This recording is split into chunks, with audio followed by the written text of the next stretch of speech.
In this video, I'm going to show you how you can use a mind map for doing things like presentations, webinars, and videos. Now, there are three main options for using a mind map in this way. You could have one already created, like I have here, where you just collapse and expand the different branches. You could build it as you go, typing it in, but the sound of the typing can get a little annoying. Or you can do a mix of both, where you have it created and then maybe you type in some examples as you go. So here I have one that I've already created. Everything's collapsed. So what you would do giving the presentation is you would just open it, each branch, as you're talking about it. And then you'd keep the other ones closed that you're not talking about, and again collapse them before you move on to the next one.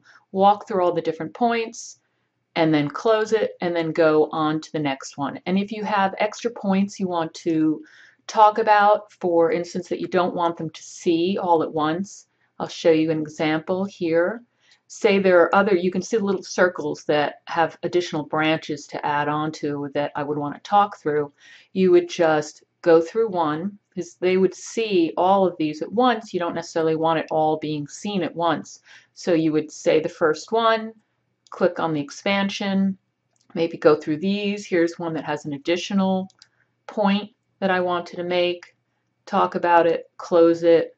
So close anything that you don't want people to be reading while they're listening.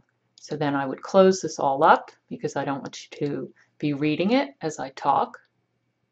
And then you can also type in additional examples that you might think of as you're talking, because as you're going through it, you'll think of other things or elaborate on different things. So for example, let's click on this one and say under here, I remember there was one I wanted to add.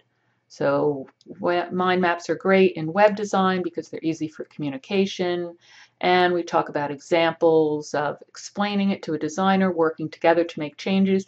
And then I just realized there's also the point of going through and reviewing changes made. So I would just type that in so that it's there, and when I want to hand this out, say to participants, it's already in there.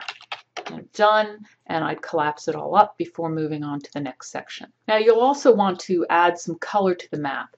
The reason I didn't add color here is if you have it set up in a certain style where you've formatted certain things that aren't a set style in FreeMind, when you do type something extra, it won't inherit that style. So let me show you on one that does have color. Now this one I wasn't going to add anything to it, so I set the color and it all looks nice. But if I did then add something as I'm talking, it wouldn't necessarily add that color. So say I added one here, I would say, we'll say planning.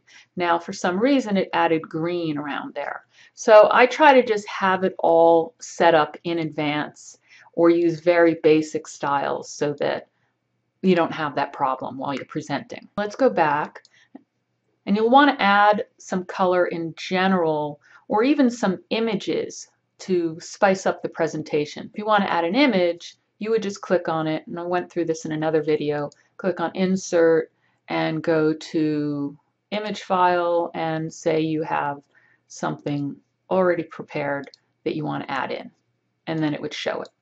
You can also use more than one mind map during your presentation, so just have them open, just like I did before, where I had them open, and you could be using it to do an example. So for instance, here's a mind map already set up to demonstrate how mind maps show complex relationships. So you would go off when you're at that point in the presentation, you'd go over here, show it, then go back to your main presentation. You could also have another slide or image or web page or something else open that you want to talk about during the presentation, and you could either put a link into that note or just have it open on your computer. For instance, here I have an infographic already open that I might want to talk about. So I'd have it open the size that I want where people could see it, and then go through it, and when I'm done, move it out of the way and go back to the presentation. Now the most important thing is that you have everything ready.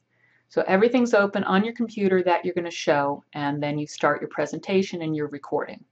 And that's it. I hope you can see now how you can use mind maps to create multimedia presentations, and I hope that was helpful. Now all you have to do is go for it.